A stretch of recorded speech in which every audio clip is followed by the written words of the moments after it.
Part two of the ignorance and arrogance of Americans that I knew would come out in this debate is the squabble over the fact of why didn't Kamala Harris, the border czar, go down and close the border. Well, you must not understand the role of the vice president. First, let me start out as a Marine. As a Marine, my commander-in-chief was George W. Bush, Bill Clinton, during my time frame in the military, and the other Bush. Those were my commanders-in-chief. At no point was the vice president my commander-in-chief. When it came down to pay raises that we received in the military, those pay raises were determined by Congress, and only if there was a tie did the vice president have a say-so. Beyond that, vice president doesn't have a say-so. The border situation is determined by what the president and what Congress does.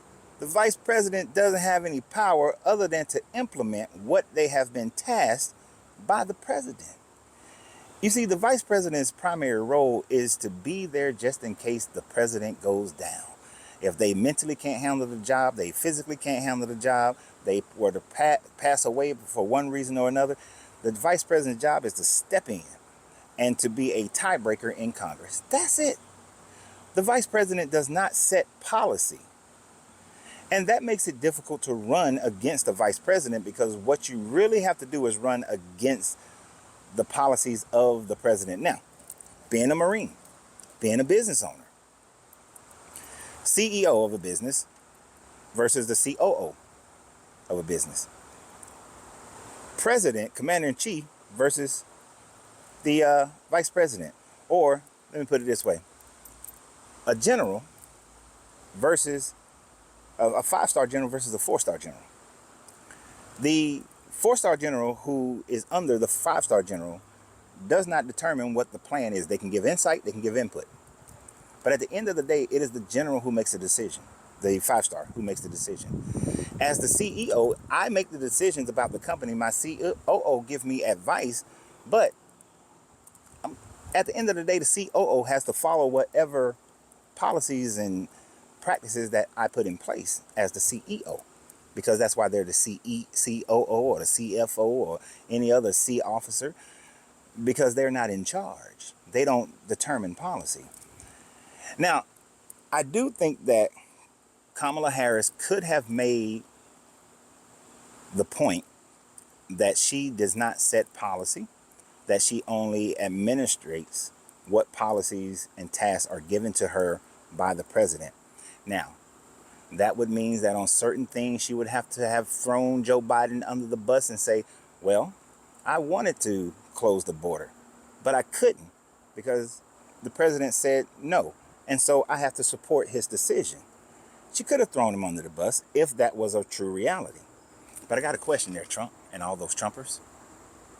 If Trump said that the president, that she needs to go down to D.C. and leave this debate and close the border, she don't have that power. But Trump, you were the president. You supposedly then had that power based on your understanding, his understanding rather, of what the president can do. Now, of course, you would need congressional approval to do something like that. You can't just close the damn border. Even Monroe and his Monroe Doctrine had to get congressional approval to do what he did. But Trump, you couldn't close it. Or if you could have, based on what you thought you had powers to do, why didn't you close the border? And of course, I did have a Trumper come behind me in that comment on my Facebook page, my personal Facebook page, and say, well, the Congress wouldn't let him. So why do you think that the Democrats could have done the same thing? I'm an independent, by the way. So each one of them have to win my vote. I don't just arbitrarily vote all Democrats or all Republicans. Most of the time I vote a mixed ticket anyway. But the point is this. Before you start heaping on what the vice president should have done or could have done, you need to understand what the role of the vice president is, and that they are limited in what powers that they actually have. Some people may have looked at it as weakness if she threw Joe under the bus. Some people may look at it as strength. There is a way in my mind that she could have expressed that those were the policies of the president, and my job as the vice president, whether I agree or disagree, is to support the policies of the president as any good COO would, as any good 4-star under a 5-star would do. It could have been expressed that way, but she chose not to. And so that's her position, to stand by it. And I have no problems with that, because I recognize she or any other vice president is completely limited when it comes to what policies are set, whether it's the economic policies, the international policies, or any other policy that is set. The vice president doesn't create policy. The vice president doesn't veto bills. It's not in her job requirements.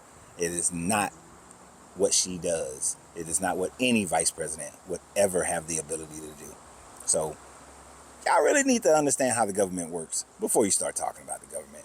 And I'm sure that there are certain things about it that I'm missing myself, but I damn sure know that that part is right. So y'all have a great day. And remember always, you have to free yourself to be yourself, because your greatness is non-negotiable. Good journey, good vibrations.